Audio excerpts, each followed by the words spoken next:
In this lesson, we'll take a look at some of the common modeling tools that can be used with polygons.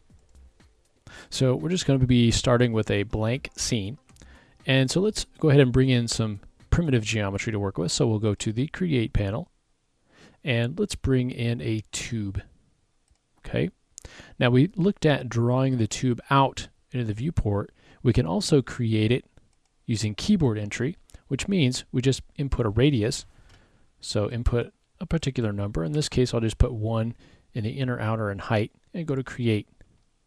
Okay, that's going to create our primitive right at the origin there. We can then go to our Modify panel and modify those values to get something closer to what we want. So in this case, I'll increase the radius 1 amount, so we get something more like that. We can change the number of segments. In this case, we'll go ahead and dial the height segments down to 1. Okay. And you can see that we've got the sides set to 18. Okay, let's go ahead and bump those up just a little bit. And now we can see we've got a number of sides there, 24 to be exact. We don't have any cap segments. And so once we get this the way that we want, we now need to start doing some modeling on this. So let's look at some of the tools that we can access. Okay, now in order to be able to do the modeling, we need to actually convert this. So we'll take this model, right click, and convert it to an editable poly. Okay. Now when we go down here under these rollouts, we'll just close them all up. Under editable poly here, you can see that we have a number of different rollouts. So we have one for editing geometry, okay, and then editing vertices. Now if we go in here and select, let's say, polygons, you can see that we have an Edit Polygons rollout, and this is going to give us a lot of tools that we're able to use. We can also access our graphite modeling tools up here on the modeling ribbon, and this will give us a lot of options for modeling as well. Okay, you can see we also have extrude up here, which is going to be a very common tool to use in modeling. Okay, now if we go into, let's say, an edge selection, you can see how some of those tools change. Okay, going in here, you can see that these are some a little bit different tools there versus the main graphite modeling tools. Okay, and we have options for adding loops, different options for extruding edges. Okay, and so there's a lot of different tools that we're able to use. You can see if we select the top level, these tools change, and we get things like Swift Loop, which is going to be very useful for us. Okay, so that's kind of the location of some of the tools. Let's take a look at how we can start to use those. Okay, so let's say we want to create kind of a wheel rim. And so I want to create a rim on this outer portion, but we don't have enough resolution here to do that. So we need to add edge loops. That's going to be a very common thing that you're going to want to do. And so we'll go to Edges. And one of the ways that we can add edge loops would be to select the ring of edges. So in this case, that's going to be all the way around. So we'll go to Selection, and we want to select the ring. So we've got all those edges selected. We'll go down here under the rollout. Okay, under Edit Edges, we'll find Connect. And let's open up these settings. Okay, so you can see here we have Connect Edges. We have the number of segments. Let's change that to 2. You can see that it's interactive so that I can modify this however I want to. And it's not baked in yet. So I can change the pinch as well. So if I increase that value, you can see that those get pushed out away from each other versus decreasing that, they get pulled closer. So I want to push them all the way out to the ends. Okay. If I want to slide them around, I can slide them based on the slider. Now once I'm done, if I want to say OK and exit, I can go ahead and click on that. If I want to do another, add some more edges, I can go ahead and hit this, or if I want to exit out, I can click the X. So we'll just say OK, and that adds those edges. Now we have some resolution there to work with. So we can change our subobject selection, in this case to polygons. Okay, and I want to select the loop of polygons. Okay, so I can actually click and shift click to select that loop, and I'll hit Control to click this one, and then shift click to create or to select those polygons. Now we want to extrude. Extrude is going to be pulling out faces or polygons from the object while creating new polygons. So to illustrate this, we can either go here under our Edit Polygons rollout, or we can come up here in our graphite modeling tools, and we'll just again choose settings. Now you can see with these settings, it's not really doing what we would want it to do. So there are different options for how these extrudes happen. We'll go ahead and set this, instead of group, we'll set it to local normal. And that's actually going to just pull these out. If we set this to by polygon, it's going to treat those as individual polygons rather than an entire selection. In some cases, that's what we want. In this case, it doesn't happen to be what we want. So we'll go back to local normal, and we can change the value here by clicking and dragging until we have sort of the rim that we want. Okay. And then once we've got that, we can just say OK. All right. So now we can go ahead and do the same thing, let's say on the interior. So this time, instead of using our connect with the selection of edges, I'm just going to go to the top level, and let's go to Swift Loop. So with Swift Loop activated, you can see that I can interactively decide where I want to place that loop, and just click that in, and I'm ready to do the next one. So just find where I want to actually place that edge, click, and it's placed. And I'll just hit Q to get out of that tool. We'll go to a polygon selection and select that loop. And then we can go up here, let's say to extrude, go to our extrude settings, and then change those settings here. We'll say OK to that. So extrude and then inserting edge loops in different ways are going to be two of the most common tools that you're going to want to use. Okay. Now, if you want to actually get a smooth version of this, you can see where we've got, it's very faceted here. There are different ways that we can do this. We can go under our subdivision surface and simply turn on NURMS subdivision, or we can hit the NURMS button right up here, and you can see how we can smooth that out. Now this is where adding edge loops comes in really handy, because you can see how everything is very smooth.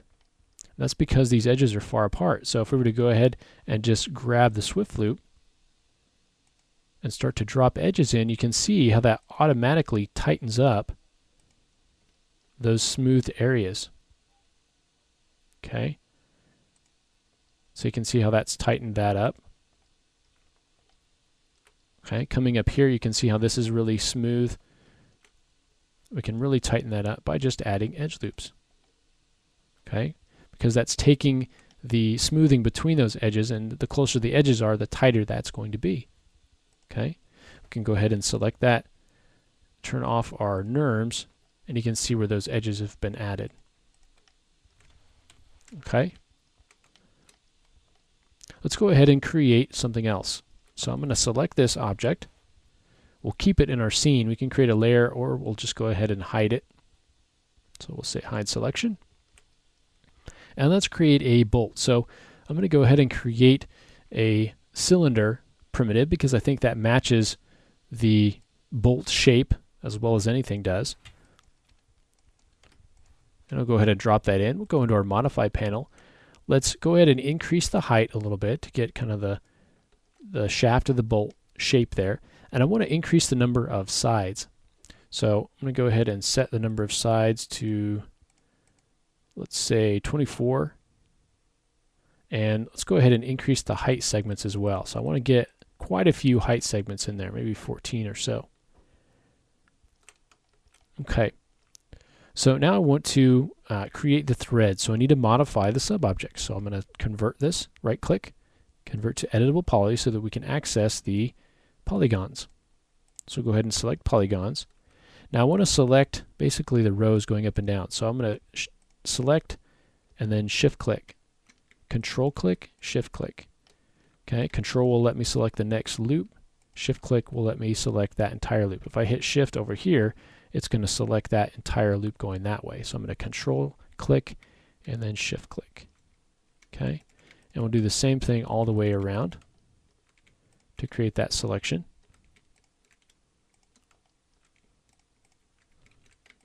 Okay, and control shift. Okay, So we've got the threads here, but I don't want them to go all the way up. So I'm going to actually add some polygons to that selection. So I'll just drag across to add those polygons. So we end up with a selection that looks something like that. Now I want to extrude those out. So we'll choose extrude. Okay. Now we don't want to extrude it based on the group. We want to extrude it based on the local normal. So we'll choose the local normal and then take that down quite a bit. So we end up with something like that. And we'll say OK to that. And then we can deselect. Okay. Now let's say I don't want to have the polygons at the top. I can very quickly and easily select those and hold down backspace, delete rather, to get rid of those polygons. And so the next thing we want to do is actually add a little bit of a twist to this. And we can do this using the modifier stack. Okay, so we'll go into the modifier list and choose a modifier. In this case, we know we want to twist it, so let's choose a twist modifier. It's going to jump right on top of the modifier stack here. Okay, so it's going to we're going to be able to modify this. Now, using the twist, you can see that we have twist parameters here. So we'll go ahead and change the angle. So you can see how that's twisting that entire thing. Okay. Now, if you're not seeing it, you can turn off the show end result. And if I click on the editable poly, it's not going to show the end result, which would be the top of the modifier stack. If I turn that on, it will show the end result no matter what I have selected. But even if that's off, if I select the twist, it's going to actually show that. We can turn off the influence of the twist by hitting that little button there. Okay. So now let's say I don't want to actually affect the top as much. And so I can limit the effect, and then we'll change the upper limit. And I'm just going to drag this up until it gets right to that point where the threads start. Okay. And then on top of the twist, if we want to smooth that out, we could add a mesh smooth if we want to, or a turbo smooth. Okay. And we can smooth that out. And so you can get something like that. Okay. It's taking the result of the editable poly, it's twisting it, and then it's smoothing the result. Okay, very flexible workflow. We can also add the top by just adding another cylinder. And let's go ahead and we'll use keyboard entry to create our cylinder. Let's move it up into position here. Okay, and this one will go into modify, and let's change the number of sides and we'll dial that down to 6. Okay, we'll increase the radius, decrease the height a bit. Okay, so we get something like that. Okay, we can look at the number of sides. We don't want that many height segments, so we'll take that down. And let's go ahead and convert this to an editable poly. Now, one of the key giveaways that something is CG is these completely hard edges. So we want to actually kind of cut those off a little bit. And to do that, we'll select the edges that we want to change. And so I'm just going to select all of the edges on top and bottom. Okay, and we want to actually chamfer those. And so under Edit Edges, there we go, chamfer. We'll go to Settings. And here you can see we can knock off those edges. So there's the value, so smaller value, again, tighter chamfer. We have the ability to add segments in there, so you can see we can start to round that off. Okay, and if we want to have it open, we can click on that.